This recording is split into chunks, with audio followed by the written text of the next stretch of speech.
নাগরিকদের জন্য নয়, বাজেটকে ব্যবহার করা হয় রাজনৈতিক স্বার্থে। প্রেস ক্লাবে এক সেমিনারে এমন অভিযোগ করেছেন বক্তারা। স্বচ্ছতা ও জবাবদিহিতা নিশ্চিত না হলে কোনো বাজেটই জনবান্ধব হবে না বলে মনে করেন অর্থনীতিবিদরা। তাদের দাবি, তৃণমূলকে প্রাধান্য না দিলে আর্থিক খাতে ফিরবে না শৃঙ্খলা। প্রথমবারের মতো আমরা বিগত বাজেটের যে ছোট আকারের বাজেট 2 জুন ঘোষিত 7,90,000 কোটি টাকার বাজেটকে জনবান্ধব দাবি করেছে অন্তর্বর্তী সরকার। যদিও বাজেট নিয়ে ব্যবসায়ী ও অর্থনীতি বিশ্লেষকদের রয়েছে নানা সমালোচনা। শনিবার জাতীয় প্রেস ক্লাবে গণতান্ত্রিক অধিকার কমিটির বাজেট পর্যালোচনায় উঠে এলো আরো কিছু অভিযোগ। বক্তারা বলছেন, নাগরিকদের জন্য নয়, বাজেটকে ব্যবহার করা হয় রাজনৈতিক স্বার্থে।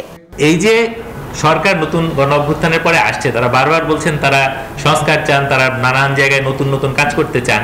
তাহলে সংস্কারটা কোথায়? বাজেটের মধ্যে আমরা তো কোনো সংস্কার দেখতে পাচ্ছি না। অর্থনীতিবিদ অধ্যাপক আনু মোহাম্মদ মনে করেন, বান্ডেল থাকলে প্রতি সেনমানিতে টাকা বাঁচবে। বিকাশ সেনমানি বান্ডেল কিনে জিতুন প্রতি লেনদেনে। স্বচ্ছতা ও জবাবদিহিতা নিশ্চিত না হলে কোনো বাজেটই জনবান্ধব হবে না। অস্বচ্ছতা এই বাজেটে অব্যাহত আছে।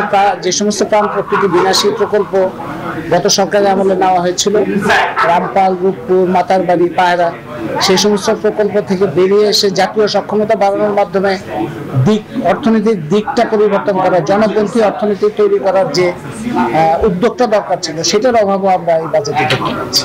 অর্থনীতি বিশ্লেষকরা বলছেন, উন্নয়ন পিরামিড ধারণা থেকে বেরিয়ে তৃণমূলে নজর দিতে হবে আগে। পলিটিক্যাল ইনফ্লুয়েন্স এখনো রয়েছে যথেষ্ট পরিমাণ, শুধুমাত্র হাত বদল হয়েছে। ওখানটায় যদি কিছুটা করা যায় তাহলে কিন্তু সাধারণ মানুষের জন্য কিছুটা হলেও সুবিধা হবে। সুবিধাভোগী ও ভাতা বাড়িয়ে কমিয়ে নয়, সামাজিক নিরাপত্তা বেষ্টনী খাতকে রাজনৈতিক প্রভাব মুক্ত করতে হবে আগে বলেও মনে করেন বিশ্লেষকরা। মরিয়ম আজিজ মৌরিন, নিউজ 24, ঢাকা।